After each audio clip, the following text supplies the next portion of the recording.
And I'm back, and I just have a quick tip here for you today. Anyone that's got this plastic under their cars, you know, if it's flapping around, you know, sometimes you'll hook one of these cement curbs in a parking lot or something, and you know, these plastic bumper covers, they'll tear. Other times they'll have these, you know, plastic covers like this. This is an insert for the fender here. You know, they'll become loose. Very often these things at the factory are attached with these push-in style connectors. You know, there's different styles of this. This is just one kind I've got here, but I mean, they make a variety. You go to any parts store, they'll have these things. Sometimes that'll work. You can just you know, put those right back in the holes, you know, where there's holes here for mounting it. Sometimes you can just get some new ones like that and bring it back to the way it's supposed to be. But other times those holes are stripped out, and you're not going to get that to happen. And then you'll have things like, you know, the plastic cover will be hanging down. And everyone's seen this on every modern car. You know, these inserts are hanging down, and they're not attached like they should be. Okay, so what I like to use instead of those push-ins when they don't work is a rivet gun. Okay, just a little hand-operated rivet gun like that. You can pick these up anywhere. Okay, and you can buy rivets in a variety of sizes. Here, what I've got for this job is I've got 1/8 rivets, and I got 3/16 rivets, and I've just got the matching drill bit for that end of it, which is, this is 1/8, and this is 3/16. Okay, simple little tool. There's these collars, and they have a different size hole in each one. There's 3 spares on this one down on the body, and that's the active one up there. Okay, so what you do is you just take the shank size of the rivet and you match it to the collar that you need to put in the active hole here. Okay, this one, see, won't fit in there. Too big for there, too big for there. All the way down. So what you do to change that is you just close the rivet tool like that. Take out this little wrench. Take off your spare. Take my little wrench. Take out the active one. And put the other one in the hole like that. Okay. See, that one fits that one close. See? Okay. And we'll put the spare back in here. Just snug that down. Snug that down. We'll just store this little wrench back in the handle here, like that. Okay, then we can release this clip. Okay, so you're ready to rivet. Okay, so this little piece here has come off over the years. I don't know if it fell out or what happened exactly on this car, but you know, it's the fasteners are missing, and you know, it's a bit of a wrestling match to hold it back in there where it needs to go. So I'm going to fit it together the best I can, and I'm going to secure it with some rivets. I'll show you how that goes. Okay, you can see on this little cover here, there's tabs that have to go on the back side of this here. Okay, and you see up here there's 2 more. So you look for little details like that. That'll help you.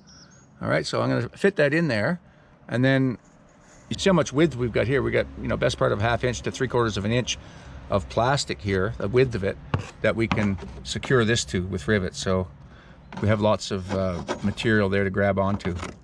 Okay, so here's this little shroud in place, but as we've looked at before, there's only 3 little tabs holding it.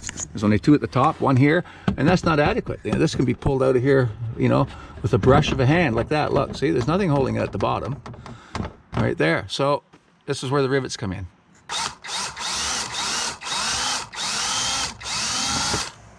Okay, I got the hole close to the edge, and if you look behind, see the hole I drilled is well into that piece of plastic. There's lots of width there for us to grab onto. Okay, let's get a rivet in there, and we'll start this process. All right, the thing with the rivet gun, you hold it out like this, put it in, and now keep that pushed together. Keep some tension between those 2 pieces of plastic. And squeeze, and then squeeze, and it breaks off. See that? It locks them together. Okay, now let's follow along here. Let's put another one down. Let's see, we'll put one right here. Okay. And then you just cycle that, and the end of the rivet will come out. This is waste. Okay. Best not to leave these in the driveway. That'll flatten your tire. Okay. I always put them right back in the little box that I'm taking the rivets from. See, I put that in there until I'm done. Okay, so the rivet gun out here. there.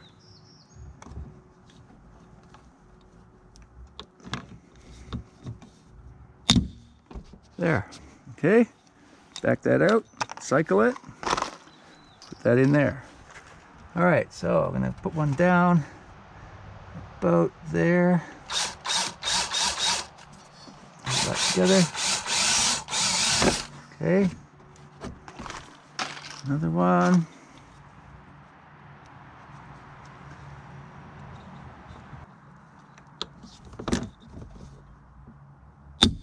Okay.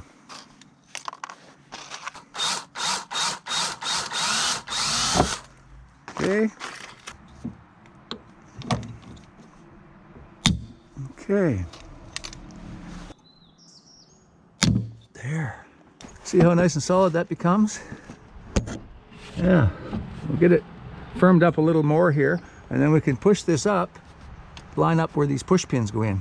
I happen to have a couple of those we can put in those holes. If we didn't have any push pins, we could also just rivet it right to here.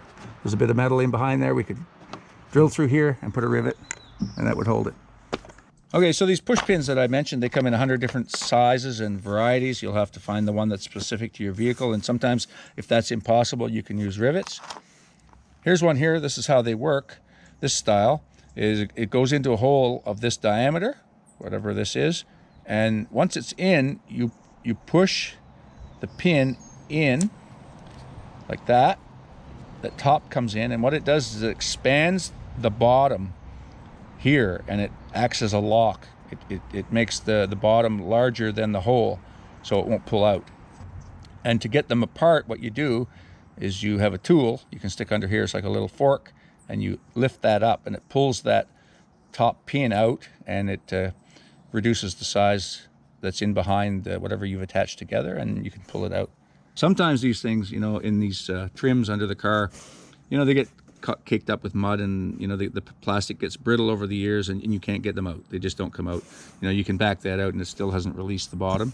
So sometimes you just got to cut those off, and then that's where you know, other fastening mechanisms come into play. Okay, so I'm just going to put two of these up in here, and there's a spot for one here, and there's a spot for one here. Okay, so I got the push pin pushed in at the bottom, and now I'm going to lock it by pushing the top in. And there it is. See, it goes in, it locks. That's one, and I got another one to put in right here. Okay, so there's the second one, and what the trick is with these is to get the bottom part pushed in flush and have both pieces of plastic compressed before you lock it. And here's the other side done. See the rivets I put in all along the edge? Put a couple in there, I put a push pin in there, I put another rivet there. It's nice and solid now, not flapping in the wind. Anyway, that's how that's done. Thanks for watching. Comment, like, and subscribe, and we'll see you again soon. Bye for now.